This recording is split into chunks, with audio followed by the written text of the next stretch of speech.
So we just finished our quiz. I think it went really well, and I could see good enthusiasm. So I'm gonna walk you through with some of these things.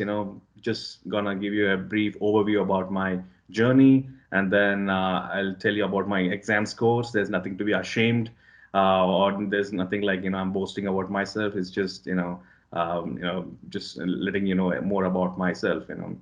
So yeah, and then a couple of achievements. I don't know if they're achievements or not, but in general, I would like to discuss if achievements do matter, for higher studies or for your career, and a little bit about my campus placement experience and my a few years of industry experience, and I'll conclude and open the floor, for everybody to ask, you know, any questions that you may have, about anything. I'll be honest with you, and I'll try to answer whatever I can. So yeah, so a little bit about my journey in a nutshell. So no one cares about my journey, right? But what I wanna show you is just a case study, just a case study about myself. So I'm treating myself like an object, and showing you a couple of options basically, and I'm presenting you with different options, and it's up to you, basically to take the a call, a different call or whatever you want to do, over the next several years actually. So a little bit about my ranks. So yeah, I'm not ashamed to say that I didn't get into IIT. I got more than 15,000, and yeah, I missed most of the top IIT. So I didn't join IIT, but instead I stayed in my hometown itself, Hyderabad. So where I finished my bachelor's from JNTU Hyderabad in mechanical engineering department. Okay, so I didn't plan to do mechanical engineering at that point. Again, I didn't know which department was the best or which department I had to go in. But most of the people, I think, before joining, they'll be having a good idea actually. And then I've seen many of people also where they don't have which department is the best. But I just got into mechanical engineering, and it turned out it was an accidental passion, I would say. So but later it turned out to be a good decisions that I can say. Mechanical engineering, even now, I think that I've taken a very good decision by opting for mechanical engineering, and not bad. By the end of my graduation, my bachelor's, I finished three. I finished in the top three actually. I finished with 80%, and then again, even during those 4 years, one thing that was there in my mind was to crack gate exam actually. Rather than giving IIT JEE another time, what I thought was just move on and try for masters, if not bachelor's, at least masters. And then I gave gate exam in 2009 and also in 2010. I mean, you might be surprised why I gave two times. In general, gate exams scores validity is and was for 2 years actually. But in 2009, what happened was a strange thing happened. So they they reduced the validity. They only mentioned that it would be only valid for 1 year actually. And by the time I got to hear that news, I was already in preparation actually. So I gave my gate exam in 2009 when I was in the third year actually. So even just in third year itself, I got All India rank 279 actually. And then since it was not valid after 2 years, so I had to give another another time gate exam actually. And the difference between 2009 and 2010 were the number of people itself. In 2009 there were about 1 lakh people, but in 2010 it increased three times actually. So, and I don't know what happened. Maybe I was a bit complacent. I don't know, but my rank increased actually, and I got All India 400 rank. And I so so this All India 400 rank is just good enough to get a last seat in the IIT Bombay department of mechanical engineering actually. So even I got this seat. And still remember actually, before I opted for IIT Kanpur, CAD CAM or design engineering, whatever you can say. And then just before I, joined, I got an email from IIT Bombay saying that, hey, there's a last round of seats available. Would you like to participate? Then I know I paid, my master's tuition fee in Kanpur, but still, Bombay is Bombay, right? Compared to Kanpur. So yeah, and I came all the way to Bombay, and I was so lucky. Last seat in IIT Bombay general category. I just managed to squeeze through actually. So, and yeah, after 2 years, not bad at all. Finished top three out of 20 students. So yeah, there were about 75 students in masters, the 20 in manufacturing, and about 25 in thermal, and and then the rest of them in design actually. So yeah, I finished with 9.1 CPI actually. So again, I'm just showing you in numbers actually. I'm not saying that these are the best numbers, or these are the numbers that one should be ashamed. Nothing like that, but just a case study, as I said. And at that point, I didn't have any plans for higher studies. I thought masters is good enough for me to take through next 35 or 40 years of my life, and then I can happily retire. That's what I thought. I mean, most of my friends, my relatives, yeah, most of them, they didn't have plans, for doing PhD actually. So, and even I was following the rat race, and yeah, I didn't have any higher studies plan, but things keep changing, right? Things keep evolving, and you keep become more better and better person, as you become more wiser and wiser, and with all the different experiences, right? And yeah, I didn't leave any stone unturned actually. So I had a good, master's life. Just from the pictures that you can see, I'm from Hostel 5 penthouse. I know it rocks. Yeah, yeah, and I had a very good time, just like any other person, from master's student or even from bachelor student actually. But the things which changed my life were international conferences. So yeah, like it's hard to believe that people attend international conferences during their masters, during their 50s, or during their when they are in master's second year actually. So but yeah, but in my case, the whole point of visiting these international conferences were an excuse to just leave the lab and look at the different world actually. So yeah, that was my main motivation, to attend international conferences and give talks on my thesis. So again, these are not common. It's hard to get funding even to attend an international conferences, be it in India or be it in outside the India. So just before the placements, my second year of my masters, I attended the first international conference. Again, my main motivation was to see Agra and meet a couple of friends in Delhi over there actually. And then I came back. Then I got placed. I'll tell you a little bit more about that. And in February 2012, and I attended another conference in Singapore actually, where I presented about my thesis, the ongoing thesis about metal additive manufacturing. Okay, and to everybody's surprise and to my surprise, I won the best presentation award. Actually, this is totally unexpected. Totally. Okay. So I went for one course, and I came back with something else actually.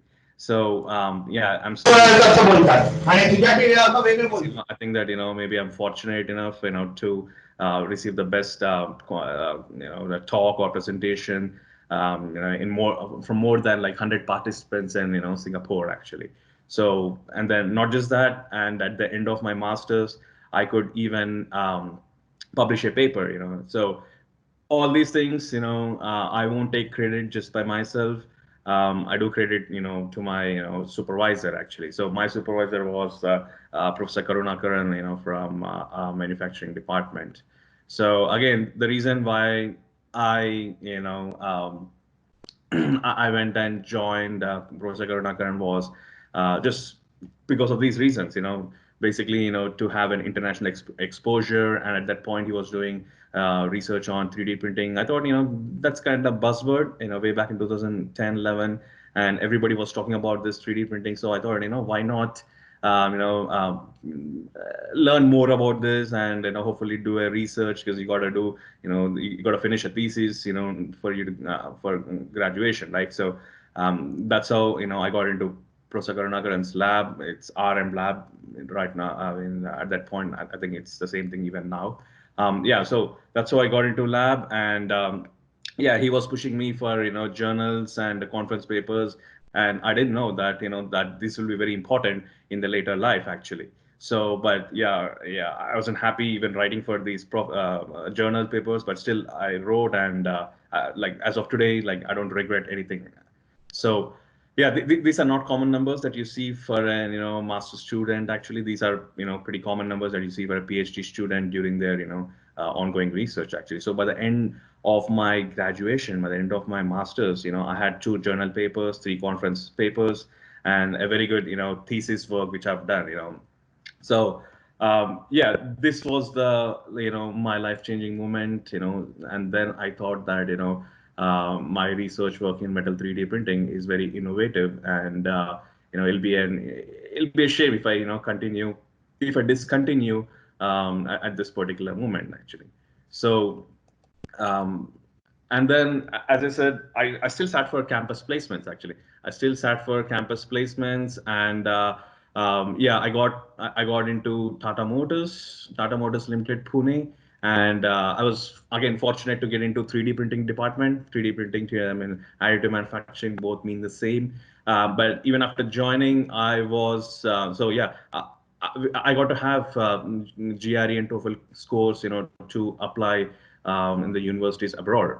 So I gave GRE and TOEFL within a month's time. Not good preparation. I'm not giving that as a reason to give, to get these low scores. Like 3 tier and 1 or 2, they are considered to be average, not high.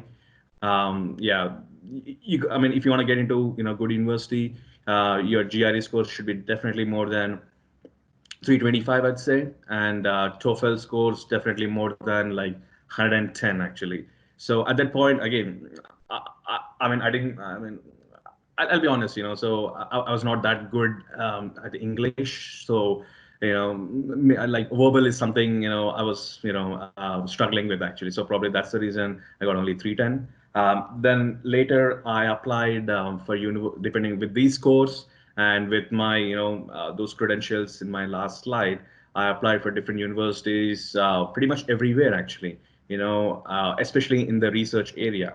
So the way I applied universities is not just blindly, uploading all the documents and then waiting for the result. So I took a different route, basically. So I approached several professors whom I think that I can do PhD with them, actually. So I like every day, because even those professors' name I got through the papers that I went through during my master's thesis, right? So you will have a literature survey to do, right? So you'll go through different papers, and I could see from which university that paper was getting published, and then the contact person. So mostly they were all from professors.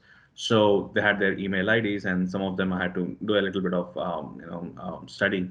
So I, drop them emails. At least, like I made an Excel sheet with all the names and email IDs, and then every day, like at least, I made a point that I'll drop like at least like 20 emails to 20 different professors. I mean, at the end of the day, you need all is a one nice opportunity, right? With a good funding too, right? So it's a 5-year course or 4-year PhD degree. So basically, you would need a funding, basically. So I did get acceptance from. So I applied to. I didn't apply to like crazy number, like just like 5 odd universities in the US, and because in the US, if you want to apply, it takes a bit of money, and then with GRE and TOEFL also, you can only send, I think, 3 universities are free of cost. So, but in the UK, it's free basically, so the application, there's no application fee.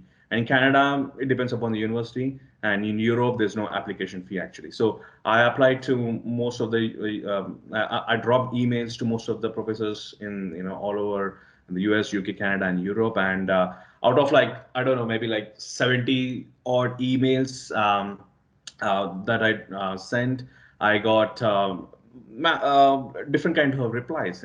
So some of them, they mentioned that, hey, they don't have funding. Please apply after like 6 months or so. Okay, and some of them, they said that maybe next year. Some of them, they said that they were retired, and they referred me to some other professors actually. So these are the kind of replies. Most of the replies were something like this actually, and a couple of them from the US. Those replies were very good. They said that, okay, we can accept you, but you'll have to wait. You'll have to pay a tuition fee for first year, excuse me, and then for the second year onwards and third year onwards, maybe you might be covered. So again, this is a little bit of gray area, which is not sure completely. So again, I discarded those emails, but I still managed to be in touch with those professors. So you never know when the time will come.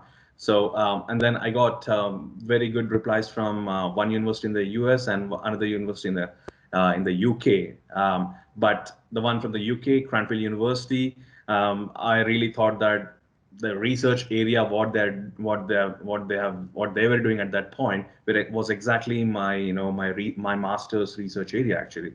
And then I went through like one or two Skype meetings with the professor, and he was very much, he was like he's a Britisher, and yeah, he completely explained the process. About the PhD itself.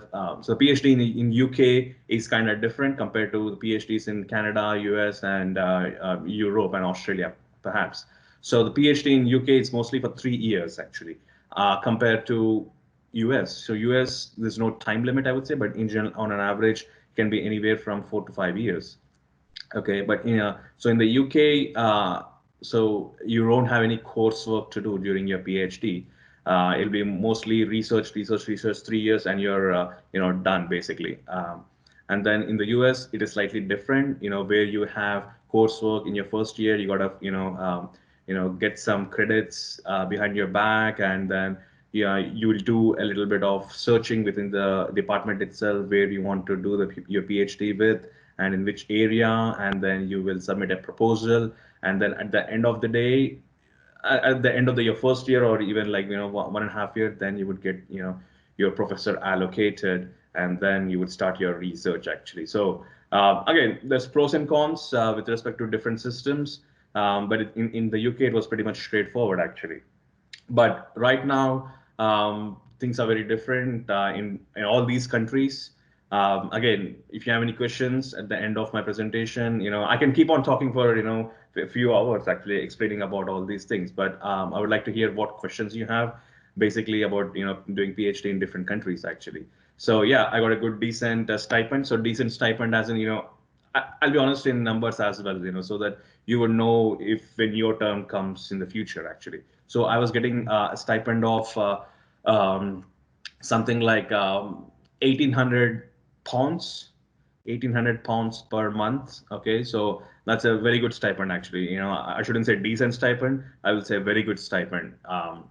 So anywhere, anything more than 1,200 is a decent stipend in the UK, or even like for a single person, anything more than 1,000 will be good enough actually. You got to account for your rent, which is like 450 to $500, and then all your groceries and household chores and everything. You might just spend like 500 odd pounds actually, just to sustain yourself.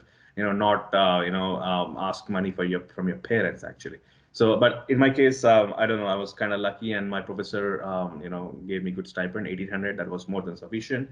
But in the U.S., you got to get at least $1,800 a month actually. So that's kind of decent stipend, I would say.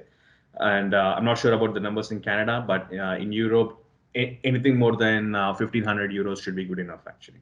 So yeah, so in 2013, July 2013, I made a big leap from India to the US actually. So yeah, a little bit about my PhD, and don't want to drag too much and bore you guys. But yeah, so these are my professors, my first professor and second professor, and this guy was my examiner at the end of my thesis defense actually. So my thesis was with the School of Aerospace, Transport and Manufacturing inside Cranfield University, and within that, my research was with Building Engineering and Research Center actually. So this is a a picture of me doing a couple of experiments. Uh, yeah, this picture I shared, with for a competition actually. Basically, you know about Star Wars, right? May the yeah for that competition, I sent this picture actually. So this is a welding process. I've just done a bit of filtering to make it look blue, and yeah, so my thesis was on metal 3D printing. It was more on wire plus arc additive manufacturing. Again, I don't want to get into details because I know most of you are might not be aware of metal 3D printing. But so yeah, it is. It was on metal 3D printing, and as I said to you, PhD in the UK is generally for 3 years actually. But in my case, and in most of even in my colleagues' case as well, from my department, they took about like 3.5 to 4 years actually. So yeah, I finished my all my research and everything in 3 years, and then the last year, it was pretty much like writing up the thesis work actually. So in general, people take anywhere between 3 to 6 months to write up the thesis, but in my case, I took like 9 odd months.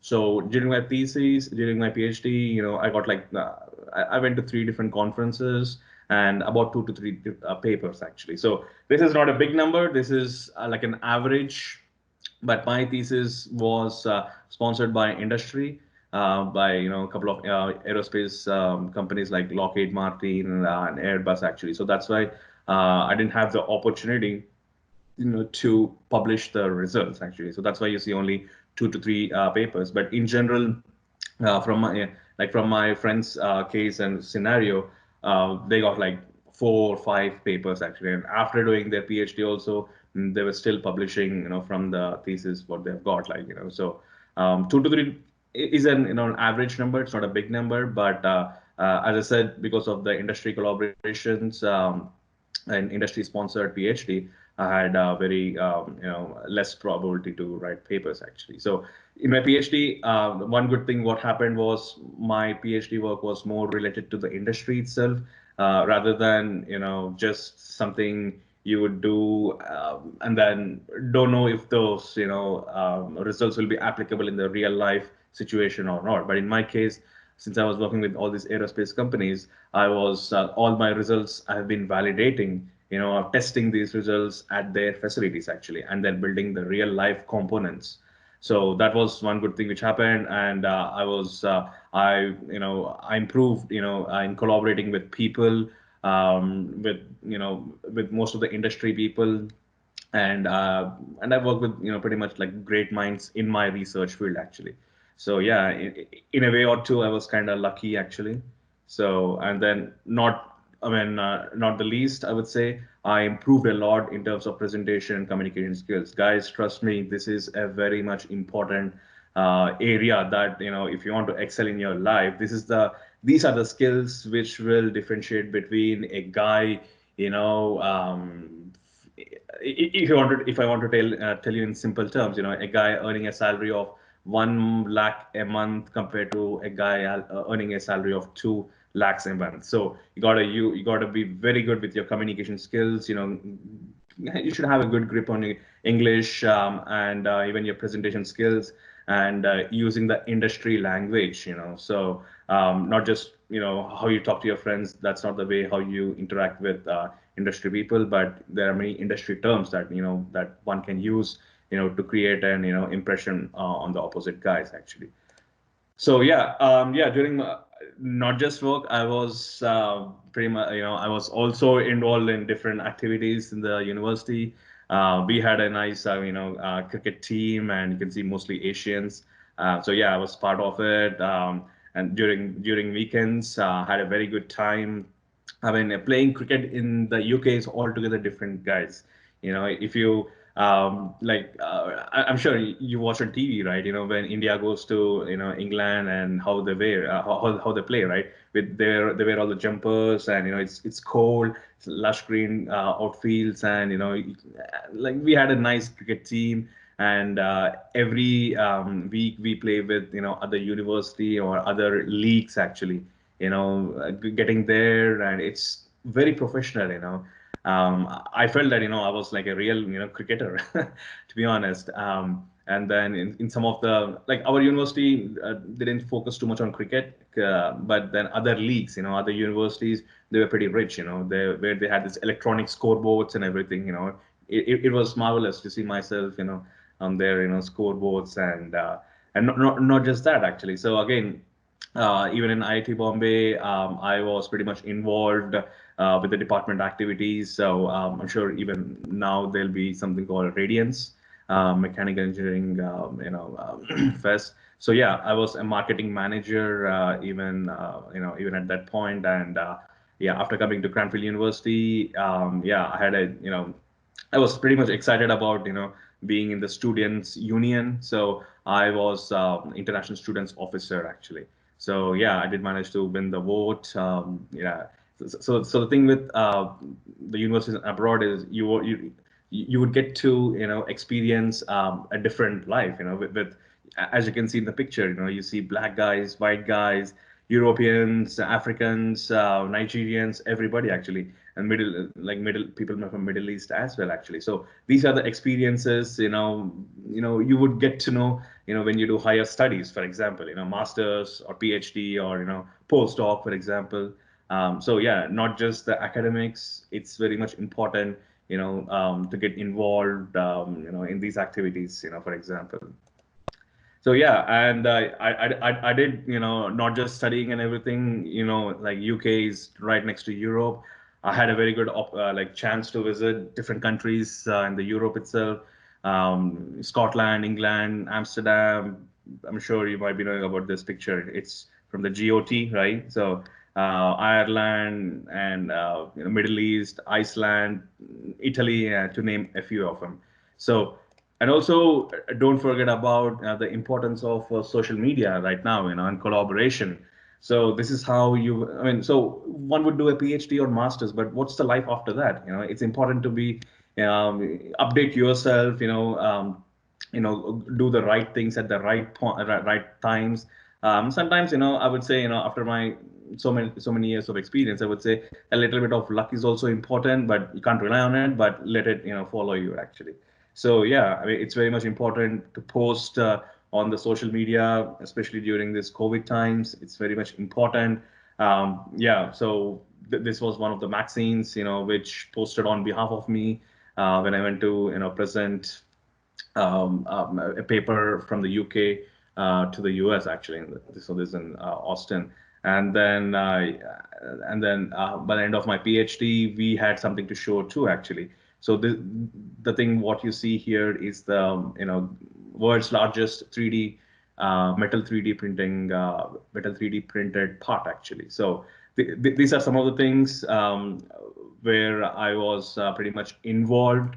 Um, more active in the social media as well at the same time, and publishing your work and let others see actually, because you might be doing the best master's thesis or best PhD work, but what if others, they don't recognize, or what if others don't know anything about you? So it's very much important to be active and know what the other people are doing and what you are doing actually. So right after my so that's how I got a position at Oak Ridge National Lab in the US actually.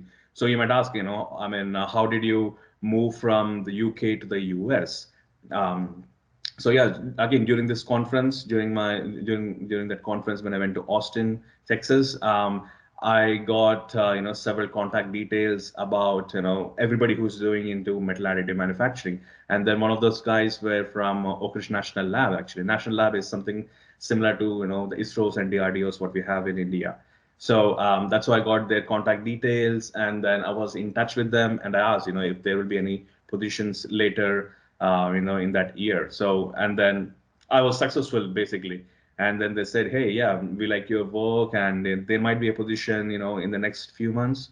So yeah, be in touch. And then I, pulled up strings after a few months, and they said, yes, we would like to interview. So that's how I got a position at Oak Ridge. So again, even at Oak Ridge, I was pretty much doing my PhD work, but on a higher scale actually. So a little bit about Oak Ridge National Lab is it is one of the U.S. Department of Energy's laboratory. A simple fact is the atomic bomb, the first atomic bomb was developed at Oak Ridge National Lab. So now you can visualize about the reputation of Oak Ridge National Lab. So again, right time, right place, right people I met, and that's how I got a postdoc position. And trust me, life is not that easy for postdocs, because most of the postdocs are short duration, like 2 years or sometimes 3 years, and then again something the biggest problem right now for the for the people in the US is it's a visa problems actually. So like with this particular researcher, there are different kinds of visas actually. If you want to know more, you can just again put your question in the chat box, or you can email me later. I'll share the email ID with you. But it's not easy as you might think actually. Being in India, people might think it's easy to move from one organization to another organization, but it's not easy. That I'll tell you those reasons to whomsoever have these queries actually. And then salary for postdocs, it's very low. So people do postdoc studies mainly for passion purposes. They are interested in, for example, 3D printing. In my case, so I was more interested in 3D printing, and that's why I was doing my postdoc. But salary is one of the things I didn't, give it too much priority. But if you compare, the postdoc salaries with master students will be earning at least like, 2 to 3 times minimum actually. And then of course, by the time you'll be doing your postdoc and starting your postdoc and continuing the postdoc, you'll be like 28, 29, 30 years, and it's typical in India, right? To get married during that age. So all these things, you got to consider basically. And then once I was like finishing up my postdoc, again, I didn't know, what my life will be, after a couple of years. So again, I collaborated with people. I approached people during the conferences, trade shows, and that's how I got moved to EWI. So I moved from academia. So until Oak Ridge, I was in academia actually, and then moving to EWI, Edison Welding Institute. That's an industry. It's a non-profit consultancy based company. Again, they do a lot of work in additive manufacturing. So again, at that point. There was a guy who was working on a machine. He left it, so that's why there was a vacant position. But I knew those guys for a long time, so that's why it was very easy to connect with them and see if there was any position pending. And yeah, they said they interviewed me. They took me right away actually, and I worked for EWA for about like 2 years, 1.5 year, and I moved to Meltio. Again, in life, if you want to be in industry environment, you got to be moving up in the career. So yeah, and I wanted to move from researcher to a managerial position. So, and I thought joining Meltio would be ideal, in order to achieve my aims and objectives actually. So all my life until now, right from 2010 until now, ongoing, I've been in wire-based additive manufacturing actually. So I consider one of the few individuals on the planet who has worked on laser, electron beam, and arc actually. It's a typo, arc, electron beam, and laser. So there aren't too many individuals, I would say, because again, working at different organizations helped me. My experience in Cranfield University, Oak Ridge, and EWI, gave me good experiences actually. So yeah, I'm kind of pretty much fortunate with it. And not just that, guys. LinkedIn is a very powerful online platform. That you can communicate with. And then not just that, you got to improve yourself every time, every now and then. Actually, you got to do your professional development. As I said, your skills, your soft skills have to be developed every now and then actually. So not just for talking as such, in everything, in presenting, in and seeing how the market works, and so on actually. So, and one of the things what I've been doing for a few years is, and which has actually worked, I'm a very much active person on LinkedIn, and every week I post, at least one or two things. I intend to post one or two things. But again, it's just not about posting the right content with the right links, or the right hashtags, or whatever you call it. Like one of the simple things what I follow is, I've got good industry connection people actually, and then they are kind of experienced guys. So I tag them as well, so that whenever I post my whatever I want to, and I tag them. So basically, who are friends with these people also, they get to see mine actually. So these are a couple of things I do, and I've just done my first audio podcast 2 months before, so that also attracted me. And then I can see who all are seeing mine, and like in 1.5 month or 3 months time, there were like more than 600 people who kind of visited my page actually. That's a big number. So yeah, so these are a couple of my experiences. So in short, people might be, yeah, people still have this question actually, about what is important. Is it like higher studies, or just doing job after graduation? So I don't have any right answer, but in my view, I think experience is more important. Again, it depends upon the research area actually.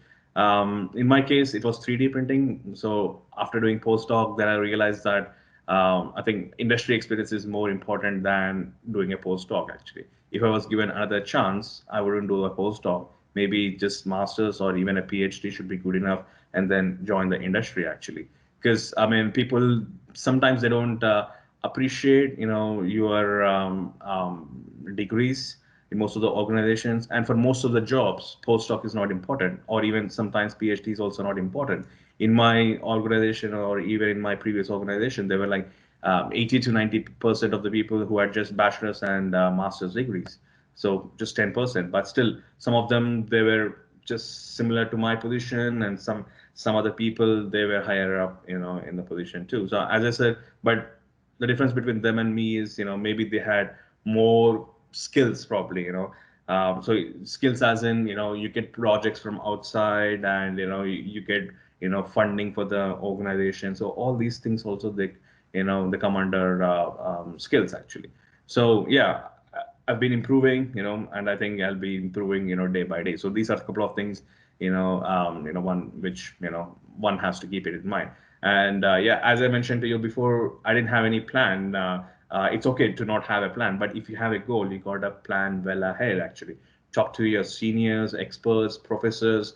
As I said, I like LinkedIn actually. I'm there on all social networks, but my favorite is LinkedIn actually. So if you want to know anything about it, just drop it, just drop it, message to one of your seniors or experts, or just ask them, instill a confidence. Nobody will do any help to you in this generation. Why will they do any help to you? Are you his brother, sister, or brother-in-law? No, no, no. I mean, you gotta be a professional, and you gotta instill confidence in them actually, and that's when they would most likely share more details, or take your resume to other to the HR, or all these things actually. So it's not like one step process, but you have to keep continuing doing.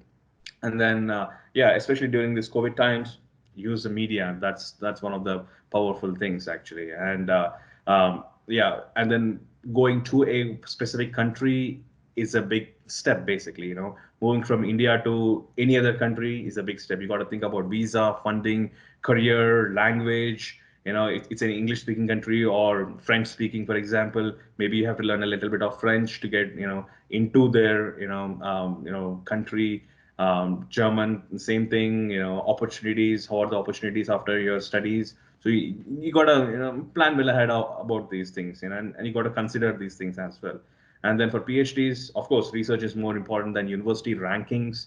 But so the same thing happened in my case as well. So not too many people know or knew about Cranfield University before a few years, but the research what they have done is made them very much famous actually. So yeah, but obviously for masters, I think university ranking and cities are also important. You could do. I mean, like for example, you might just compare a good university in California and compare a good university in Pennsylvania, for example. But California, it's very expensive. So you're better off doing something in Pennsylvania actually. So and then as I said, you got to be collaborative. You got to improve your skills. So these are a couple of things, what I think will be useful for everybody. So whosoever wants to, get in, unless they want to get into startups. Even for startups, also these features are very important. How you communicate with your stakeholders, how you communicate with your, subordinates or colleagues, is what which will take you higher up in the position actually. So yeah, these are a couple of questions, and just a little bit about one last thing about on a, throw a light on salaries actually. Like most of the people, they get placed in Google or Microsoft or Facebook, and then they might think 1 crore rupees salary they'll be getting in the US. It's all myths actually. Okay. You might get 1 crore rupees, but at the same time, you would spend like 70 lakhs, in terms of rent, in terms of commute and everything actually. So you should always think that like there should be a conversion between moving to a very expensive city compared to very affordable city actually. So like Facebook or Apple, they take people to the Silicon Valley or Terrence, California, actually. And then they are kind of very expensive places. Trust me, you won't get anything, left in terms of savings, actually. So don't get complacent on that. Think more about it. These are couple of myths. It's better off staying just in Bangalore itself with like 20 lakh salary, actually. 20 lakh salary in Bangalore is something similar to 1 crore rupees salary, in California, actually. So yeah, these are a couple of things. Any more questions? I'll be more than happy to answer. You can drop me an email, yashwant.310@gmail.com, and also, you can, connect with me on LinkedIn. Okay. Thanks a lot, Yash. That was really an amazingly insightful talk. I mean, you covered pretty much all the points which we've all been thinking of. So I hope there's some time for questions. Sure, sure. Yeah. I have 10 minutes or even 15 minutes is okay. It's 11:30 here in the US, but yeah, I thought I'd be finishing in like 30 minutes, but as I said, I can keep talking on these topics for hours and hours. But yeah, I'm okay, to take questions for 10 or 15 minutes. Or else Okay, you have my email ID, so feel free to drop me an email. amazing. So anyone with any doubts, you can either raise your hand and unmute yourself, or you can post them in the chat box so that I can ask them to. Yes.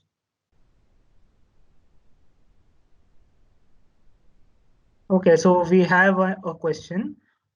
What is the timeline you followed for sending out emails?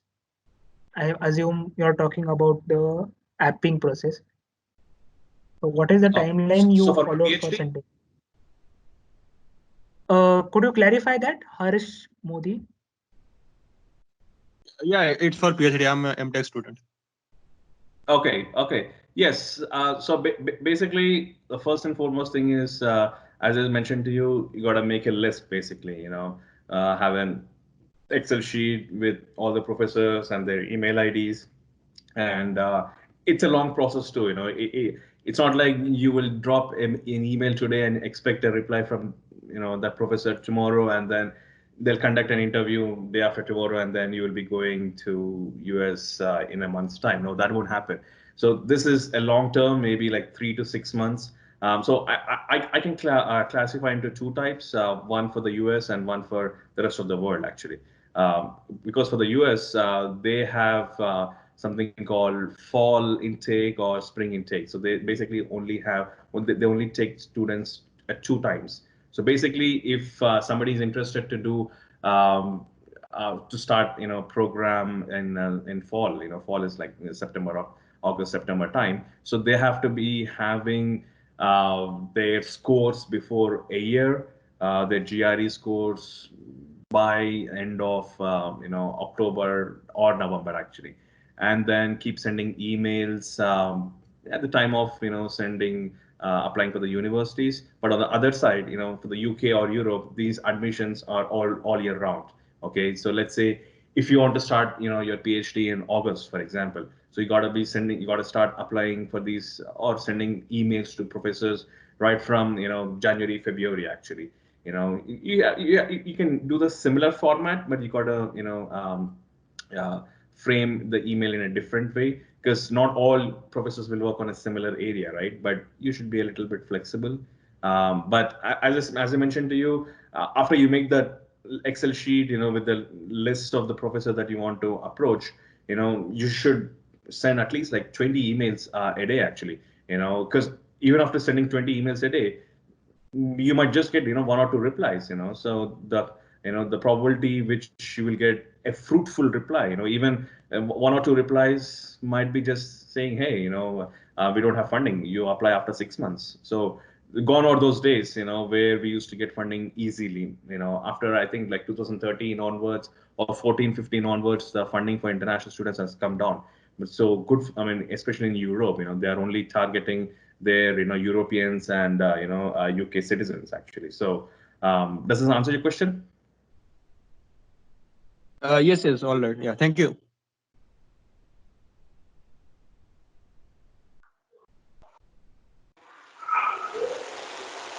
Hello. May I ask a question? Hi Ravi. Hi, yeah, sure. Yeah. So I wanted to ask you about the for instance, assume that while applying for a master's in Europe, I'm assuming of the case of Europe. So suppose you get a admission and you don't get the scholarship or funding for your masters. So what are the ways that you could cover up the fees that you are supposed to pay to the college? So getting a stipend for masters in Europe is not that typical. Okay, even for masters in the US, again, not too many people will get, but there are something called TAs, TAs and RAs. There's something similar that you find even in IIT Bombay, right? So most likely tuition fees will not be waived, but again, it depends upon the university. They'll be having several programs or several scholarships that you can apply for, and most of those scholarships, I think, especially for engineering, those are very competitive. That at least I can tell you honestly. But for PhD, for example, on the contrary, the professor will have funding, already actually, and he's just looking for students. So it's easy to get funding for PhD compared to masters. But again, after you join university for masters, there'll be TA and RAs actually. So that's how people earn a little bit of money. And they also do part-time works. You can do like 20 hours a week outside your academic hours. So that's how they would get into. They earn a little bit of money actually, but it depends upon the university. In a nutshell, they have different programs, different scholarships that you can apply. But again, having good credentials are always important. In this category actually, like having a good CPI. Again, I'm not a big fan of saying that you should have good CPI, high CPI. But if you have, it's comparatively easy, so that you can surpass other students.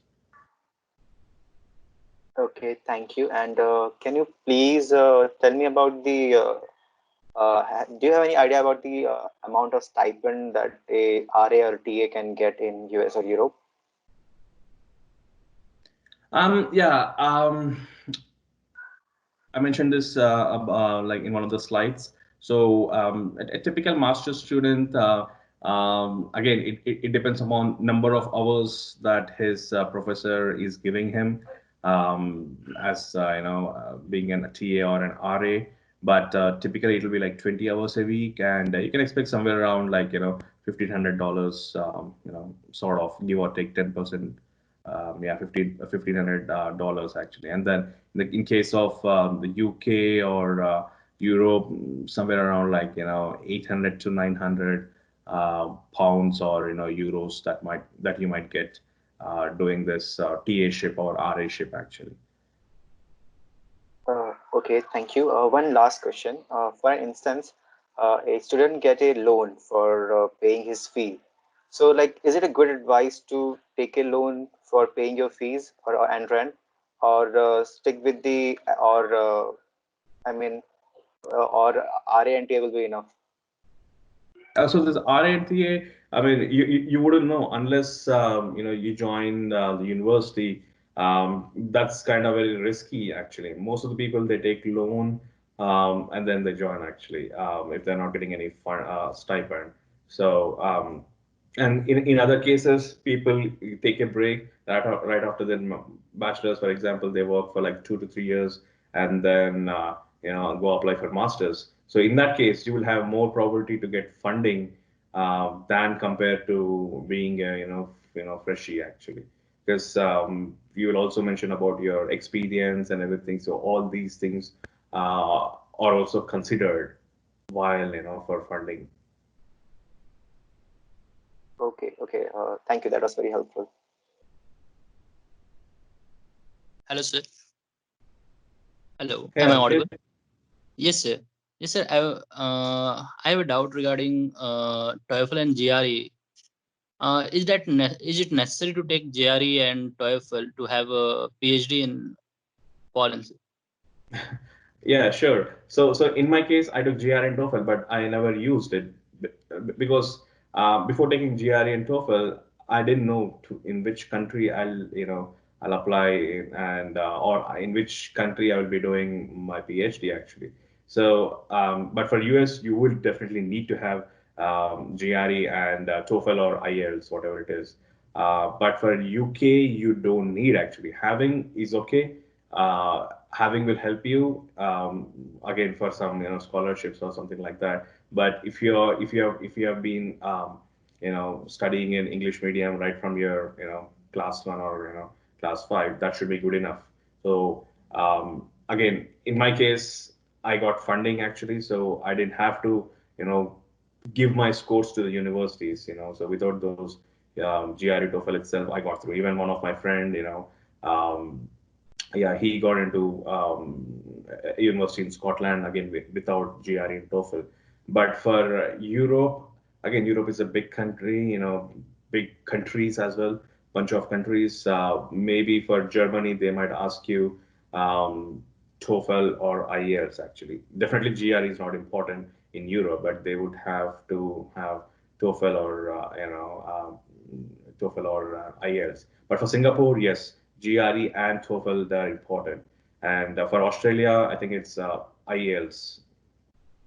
So yeah, and you got to plan these well ahead of but like in general, people plan 1 year ahead. So if you are in your if you have just finished your master's first year, for example, you got to be taking your GRE before October or so, so that so most of the universities in the US they open their application process from November onwards. The top universities, Stanford, Carnegie Mellon, and all those things, they start in November and December actually, and a couple of them they have their deadlines in January actually.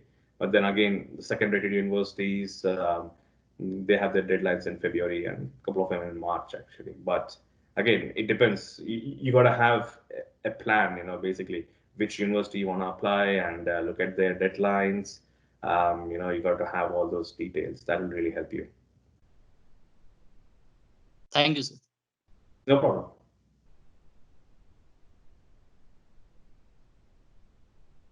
All right, I can take 2 more questions.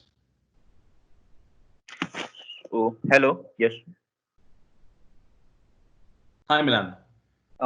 Is it really necessary to pursue PhD in the same field where I am pursuing my MTech thesis? Like, can professor accept if I apply in the relatively comparatively slight different area, or Um, Yeah, so in general, in my case, I'll give you an example of my case, and then I'll come back to your question. So, so let's say I started my PhD, started my master's thesis in metal 3D printing, and it's very easy to get uh, a PhD admission in the same area. Okay, if you change your area, it'll be difficult to um, convince the opposite person that you would use the skills that you have learned during your masters and you'll be applying the same thing in PhD. But again, it's not like people didn't move from one topic to other. It's completely normal. It's quite typical. But again, you got to show to the professor that what skills basically you have learned can be anything like technical skills, any software skills, which will be useful uh, during a PhD. So you got to demonstrate those skills, and you got to be explaining how you will be demonstrating in the form of a SOP basically. That's why people ask you to apply a document called SOP, where you will be demonstrating, all how you will be using your past experience, in your case, masters, for example, how you'll be using your past experience in order to pursue your PhD. And at the same time, you're also, you know, list everything in the PhD saying that why you are interested basically in this area. So all these, it's very easy to get these information if you go through papers basically. At the end of the papers, you'll have conclusions and future recommendations. Most of the authors they write this. Okay, so future recommendations are the gaps in the research. Okay, so if you mention those gaps in your statement of purpose SOP, and if you say that okay, these are the things I want to concentrate on during my PhD. So yes, because this is an unanswered questions, that's why people list them in the future recommendations, right? So you can just do cut copy or write in your own words and demonstrate these things actually. So yeah, it can be the same area or different area. People have done everything actually, but it's easy to get into the same area.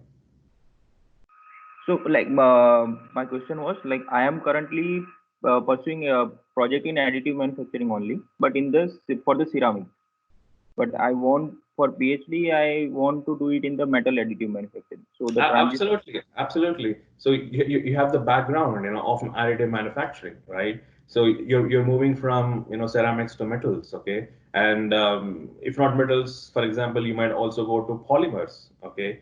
So it's easy to get. I'm saying, because I mean I was under the impression that maybe for example, if you are doing PhD in additive manufacturing and then you wanted to do PhD in for example, aerospace engineering, that those two are completely, different sides of the coins, right? So in that case, it's difficult to demonstrate. But in this case, it's all additive manufacturing. It's quite easy, I would say. Okay, thank you. All right, one last question before we hang up and let you enjoy your Sunday.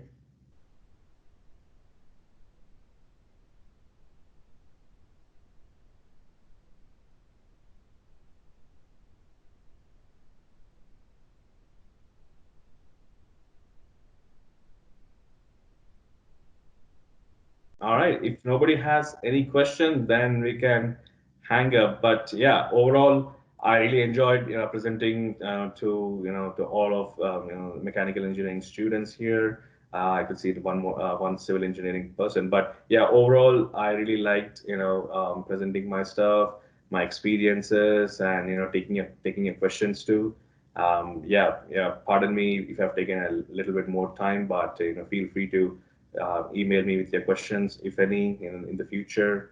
And yeah, yeah, all the very best, to your future endeavors. If you want to go for a job, you want to be in academia, or you want to do a startup. Yeah, just plan ahead. Improve your skills, as I said, especially communication skills, again, as I said, if you compare with the people who are successful, non-successful people, the main difference is the ability to communicate. Okay, the way like the successful people, they communicate very easily. You don't need to have an accent or something like that. Just whatever you convey, it has to be very well understood. But communication is more important. That is what I was stressing actually. So even in industry, you got to have a different language. If you're in academia, you got to have a different language actually. So yeah, use those terms and learn from your experiences. Yeah, I'm not a preacher or anything like that, but I'm just sharing you my experiences. If I want to do a couple of things once again, I would do a few things again. Just improving more on communication. Actually, there's no end to the communication. Even after 10 years, I'll say I still have to improve. Anybody, if somebody says I'm very good at communication skills, I'll say that bullshit. Actually, it's like any other opposite person has to complement in general actually. And then especially for PhDs, if you want to do PhDs, have some conference papers just to start off with, and have like having one or two journal papers. They're really important. They'll always be helpful. And you can also take a break after your graduation, work for a year or so. If you like the job, get into it and give GRE TOEFL, and then in that meantime you can always publish papers. Maybe it can be conference or journal papers. Be in touch with your professor. He'll give you a good recommendation. So all these are important. Even the recommendation letters are important. So yeah. All right. So it was nice talking to you, and thanks, Sean, for the opportunity. And yeah, I would love to meet you in person, but again, because of this COVID times, this is a new normal. I would say. Okay. Thanks a lot. Yes, I think everyone has something or the other that he or she would imbibe through the rest of through the rest of their lives. Thanks a lot, and have a good night. Sure. Thank you. And you also have a very good rest of your Sunday. All right. Bye bye.